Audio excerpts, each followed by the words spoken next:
नमस्कार, मैं doctor Amit Kesarwani, founder and director अनुसंधान एकेडमी सिविल लाइंस इलाहाबाद। आप सब लोगों का अनुसंधान एकेडमी के यूट्यूब चैनल पर हार्दिक स्वागत और अभिनंदन करता हूँ। स्टूडेंट्स एंड फॉलोअर्स, कॉन्स्टिट्यूशन यानी संविधान के यूनिट में मैंने अभी तक आपको बहुत से महत्वपूर्ण टॉपिक्स की चर्चा की है, जो कि नेट के फर्स्ट पेपर के साथ साथ हायर एजुकेशन के सिलेबस का इम्पॉर्टेंट कंटेंट है। और इनके अलावा भी देखें तो सभी एग्जामिनेशन के पॉइंट ऑफ व्यू से कॉन्स्टिट्यूशन के जो लेक्चर्स मैंने अब तक आपको अपलोड किए, जो वीडियोस मैंने पढ़ाए, ये सारे इम्पॉर्टेंट एग्जामिनेशंस में काम आने वाले पॉइंट्स हैं। इसी क्रम में एक महत्वपूर्ण बिंदु वो है जिसकी आज मैं डिस्कशन करूंगा, वो है ऑर्डर ऑफ प्रेसिडेंस, अधिक्रमिकता का क्रम, यानी कि देश में कौन श्रेष्ठ है और उसके बाद क्या क्रम आता है देश के सर्वश्रेष्ठ व्यक्ति के, और फिर क्रम शुरू करूंगा। तो सबसे पहले ऑर्डर ऑफ प्रेसिडेंस यानी अधिक्रमिकता के अंतर्गत हम नाम लेंगे तो नंबर 1 पे देश में जिस व्यक्ति को प्रधान रखा गया है वो है प्रेसिडेंट, यानी पहले स्थान पे आते हैं भारत के राष्ट्रपति, प्रेसिडेंट्स। तो भारत के राष्ट्रपति यानी प्रेसिडेंट जो है वो पहले स्थान पे आएंगे। और राष्ट्रपति वर्तमान में कौन है? रामनाथ कोविंद, यानी रामनाथ कोविंद भारत के वर्तमान में राष्ट्रपति हैं। दूसरे नंबर पे वेंकैया नायडू यानी वाइस प्रेसिडेंट आता है। तो इस क्रम में दूसरे नंबर पर वाइस प्रेसिडेंट आते हैं, वाइस प्रेसिडेंट ऑफ इंडिया, और ये हैं वेंकैया नायडू। तीसरे नंबर पे प्राइम मिनिस्टर साहब आते हैं, यानी प्रधानमंत्री, और वर्तमान में प्रधानमंत्री हमारे नरेंद्र मोदी जी हैं, प्राइम मिनिस्टर ऑफ इंडिया।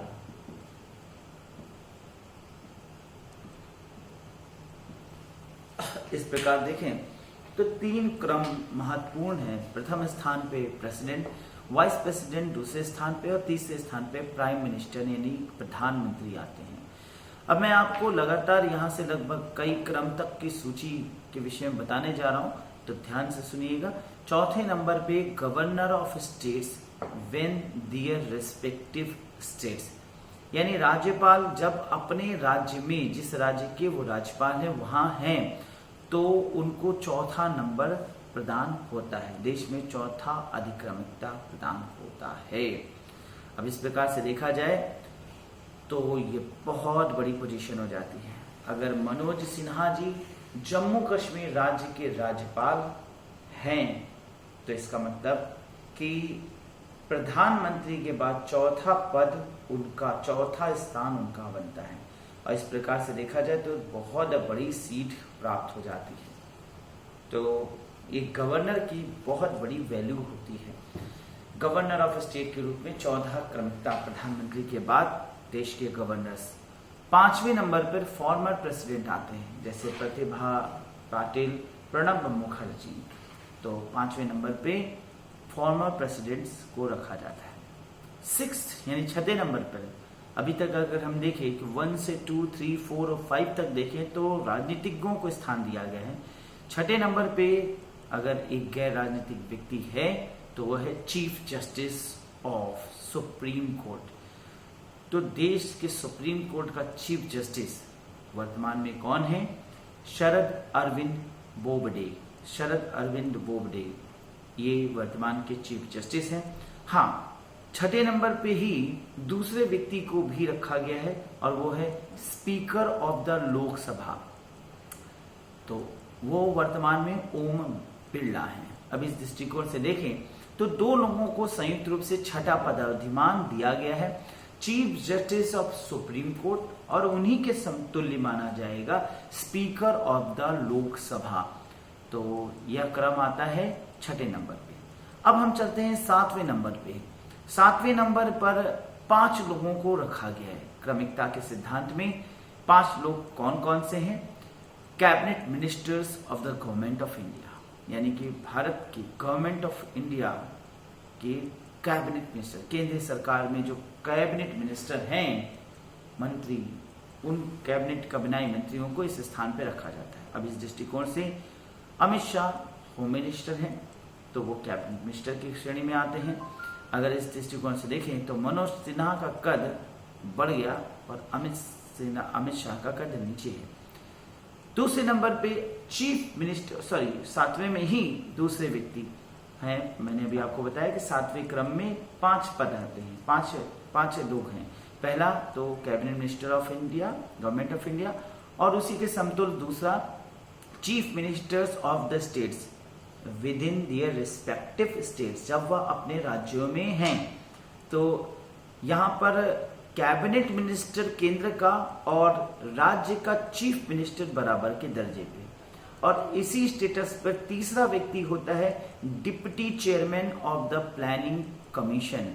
अब यहाँ पर पोजीशन नो लॉन्गर एग्जिस्ट, चूंकि प्लानिंग कमीशन अब भंग कर दिया गया, तो रिप्लेस्ड बाय नीति आयोग। तो प्लानिंग कमीशन का स्थान अब नीति आयोग ने ले लिया। तो नीति आयोग के जो डिप्टी चेयरपर्सन हैं राजीव कुमार जी, वो वर्तमान में इस स्थान पे आ जाएंगे। इस प्रकार से cabinet minister, chief minister of the states when there in respective states, और तीसरे नंबर पे इसी में डिप्टी चेयरमैन या चेयरपर्सन ऑफ नीति आयोग हो जाएगा। चौथे पद पे, चौथे स्थान पर इसी क्रम में आते हैं फॉर्मर प्राइम मिनिस्टर, पूर्व के प्रधानमंत्री, जैसे एच.डी. देवी गौड़ा और मनमोहन सिंह। अब यहाँ पर समझते चलिएगा, यह क्रम के अनुसार से सुरक्षा भी प्राप्त होती है, सुविधा भी प्राप्त होती है, वेजेस भी प्राप्त होते हैं। तो ये क्रम के हिसाब से उनका स्टेटस रैंक माना जाएगा। और इसी सातवें श्रेणी में पांचवा व्यक्ति होता है leader of opposition in the Rajya Sabha and Lok Sabha. अब वर्तमान में अगर लीडर ऑफ अपोजिशन राज्यसभा में देखें तो गुलाम नबी आजाद हैं, लेकिन लोकसभा की अगर हम बात करते हैं तो ये सीट खाली है, क्योंकि बहुमत के अनुसार कोई भी पक्ष का व्यक्ति नहीं इस पद पर पहुंच पाया, इसलिए यह सीट खाली है। तो ये सातवें श्रेणी क्रम में मैंने रखा 5 लोगों को। फिर से एक बार बताऊंगा, cabinet minister of the government of India, दूसरा इसी के अंतर्गत chief minister of the state when there in respective states, within their respective states, तीसरा deputy chairperson of NITI Aayog, चौथा former prime minister HD. Deve Gowda, Manmohan Singh and all, और पांचवा leader of opposition either in Rajya Sabha और in Lok Sabha, both सभा। ठीक है ना, मैंने 7 क्रम ये बताया, लेकिन 7वें में 7A भी जोड़ा गया और उन्हें रखा गया है holders of the Bharat Ratna. अब इस दृष्टिकोण से देखें तो अमर्त्य सेन, लता मंगेशकर, C.N. राव, सचिन तेंदुलकर, अटल बिहारी वाजपेयी, ये सभी जो है भारत रत्न हैं और उन्हें इसी क्रम में रखा जाएगा। तो 7वें नंबर पे कोई भारत रत्न है तो उसको स्टेटस और तरजीह मिलेगी देश में। 8वें क्रम की अब बात करूंगा। 7वें क्रम की बात मैंने कर ली। 7वें क्रम में 1 का 7 का भी जोड़ा गया, जो भारत रत्न है वो भी हो गया। अब 8वें क्रम की बात करूंगा तो ambassador, extraordinary and beneficiary and high commissioner of the Commonwealth countries accredited India, यानी भारत के एम्बेसडर्स, राजदूत जो किसी देश में जाते हैं, तो एम्बेसडर यानी एक प्रकार से देखा जाए तो नॉन पॉलिटिकल पद ये भी है। नॉन पॉलिटिकल पद में एक IAS ऑफिसर यहां पर विराजमान होगा। 8वें क्रम में chief ministers of the state when outside their respective states, यानी जब एक मुख्यमंत्री अपने राज्य से हटकर दूसरे राज्य में जाता है। तो अब इस दृष्टिकोण से देखा जाए तो एक मुख्यमंत्री, कौन एक मुख्यमंत्री, सपोज करिए उत्तर प्रदेश की मुख्यमंत्री योगी साहब महाराष्ट्र जाते हैं, तो उनका क्रम 7वें से 8वें क्रम में आ जाएगा। 8वें क्रम में governors of the states when outside their respective states बनेगा। तो यानी जो चौथे क्रम में होते हैं गवर्नर्स ऑफ द स्टेट्स, जब अपने राज्य में होंगे तो चौथे स्थान पे होंगे, लेकिन वो अपने राज्य से निकलकर जब दूसरे राज्य में कहीं जाएंगे तो उनका क्रम बदलकर हो जाएगा 8वां। ठीक है, तो यहाँ पर ये 8वें क्रम में होंगे। 9वें क्रम में जजेस of supreme court of India रखा गया है, यानी सुप्रीम कोर्ट के जज। आप सुप्रीम कोर्ट के जजेस का मतलब आप समझ सकते हैं। इस क्रम के ये दृष्टिकोण से फिर एक इंटेलेक्चुअल और शिक्षित व्यक्तियों का स्थान हो गया, यानी पॉलिटिशियंस यहाँ न रह करके एक शिक्षित पढ़े लिखे वर्ग का विकास होगा। नाउ अभी मैंने आपको जो 9वां नंबर बताया, तो 9वें नंबर में 9 का भी जोड़ा गया, और जो 9 का जोड़ा गया उसमें 3 पद जोड़े गए शिक्षित वर्ग के दृष्टिकोण से देखें तो chairman of the union public service commission, जैसे वर्तमान में अरविंद सक्सेना जी चेयरमैन हैं, तो इस पद पर chairman of union public service commission Arvind Saxena को रखा गया है। इसी क्रम में चीफ इलेक्शन कमिश्नर कौन है वर्तमान में? Sunil Arora, chief election commissioner that is Sunil Arora.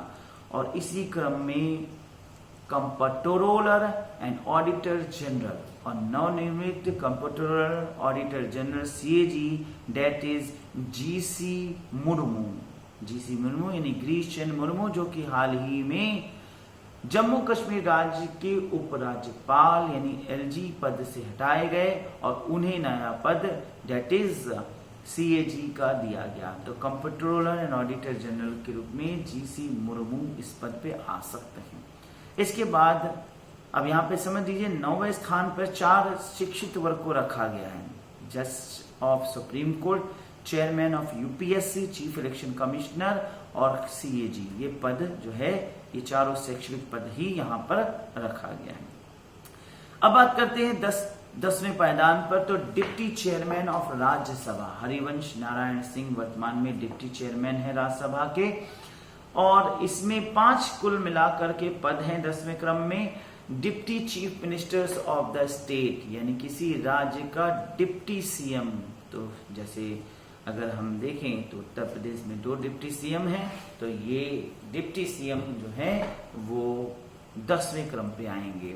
इसी क्रम में deputy speaker of the Lok Sabha, और लोकसभा में डिप्टी स्पीकर का पद अभी खाली है।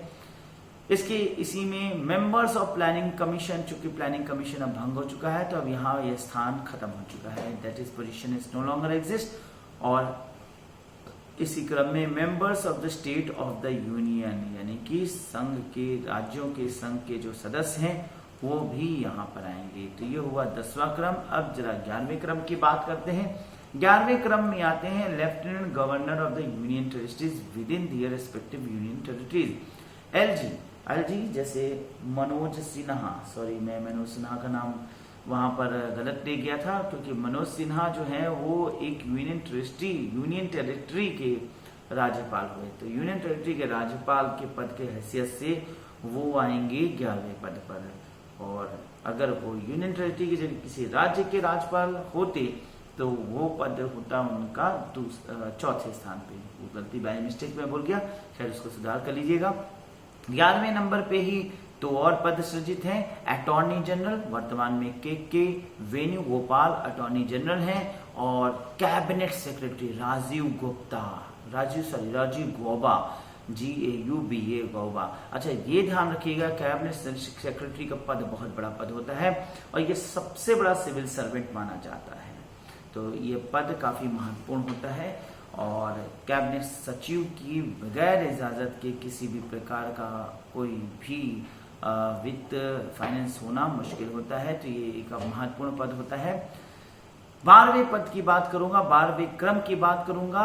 Chiefs of states holding the rank of full general of equivalent और इक्विवेलेंट रैंक, यानी कि यहाँ पे हम बात करेंगे जनरल्स और आर्मी के लोगों की और नेवल्स की। तो यहाँ पर डिफेंस में बात करना जाएगा तो चीफ ऑफ डिफेंस स्टाफ, यहाँ 4 लोग इस स्थान पर बराबर होंगे 12वें क्रम में। चीफ ऑफ डिफेंस स्टाफ जो कि वर्तमान में जनरल विपिन रावत हैं। दूसरे में chief of army staff general Manoj Mukund Naravane, और इसी क्रम में chief of air staff air chief marshal Rakesh Kumar Singh. चौथा chief of naval staff admiral Karambir Singh. तो यहाँ कुल मिलाकर के 12वें क्रम में जितने चीफ्स हैं आपके डिफेंस के, वो चारों चीफ यहाँ डिफेंस के होंगे। इसके बाद 13वें क्रम की बात करूंगा तो envoys extraordinary and ministers plenipotentiary accredited to India, जो भारत में भेजे गए राजदूत होंगे वो इस पद पे होंगे। 14 नंबर पे बात करूंगा तो chief justice of high court यानी कि उच्च न्यायालय के जो चीफ जस्टिस हैं वो इस पद पे होंगे। और chairman and speakers of state legislatives यहाँ पर अगर वह अपने राज्यों में हैं। 15 नंबर की बात करता हूं, chief ministers of union territories within their respective union territories, जो संघ शासित राज्यों के चीफ मिनिस्टर हैं वो यहाँ आएंगे। जैसे कि दिल्ली के अरविंद केजरीवाल, तो वो संघ शासित राज्य के चीफ मिनिस्टर हैं वो यहाँ आएंगे। Cabinet ministers in states within their respective states, और इसी में कैबिनेट मिनिस्टर्स भी आएंगे जो हर राज्य के कैबिनेट मिनिस्टर होते हैं, उनका दर्जा 15 नंबर पे होगा। Chief executive councillor of Delhi within their respective union territories position no longer exist, अब ये पद ही खत्म कर दिया गया है। इसके बाद deputy ministers of the union यानी कि संघ के डिप्टी मिनिस्टर्स यहाँ पर आएंगे, जो केंद्र में डिप्टी मिनिस्टर हैं उन्हें 15 नंबर का पद दिया जाता है। इसके बाद बहुत से अन्य पद हैं, परंतु मैं इसे यहीं पर रोकना चाहूंगा क्योंकि मेरे अनुसार पदों को यहीं तक सृजित किया जाए तो ज़्यादा बेटर है। और यहाँ पर अगर देखा जाए तो ये पदों के सृजन के बिंदु से मैंने आपको 15 पद जो महत्वपूर्ण क्रम में 15 क्रम जो जिनमें महत्वपूर्ण पद समाहित हैं उन्हें मैंने आज इस वीडियो के थ्रू आपको एक्सप्लेन किया। आशा है आपको ये वीडियो पसंद आया होगा। अगर अच्छा लगे तो अपने नीचे जो यहाँ पर कमेंट बॉक्स में जाकर कमेंट जरूर करें, जिससे मुझे मोटिवेशन मिले और मैं और भी नए वीडियोस आपके लिए अपलोड कर सकूं। मैं जल्दी आपके लिए फिर से उपलब्ध होऊंगा और भी नए कुछ वीडियोस, और मैं प्रयास करूंगा जो ALB क्वेश्चंस हैं उन पर डिस्कशन करने की, उनके साथ मैं जल्दी आपको मुलाकात करूंगा कुछ महत्वपूर्ण बिंदुओं के संबंध में भी चर्चा करते हुए। तो फिर मिलेंगे, तब तक के लिए धन्यवाद, नमस्कार।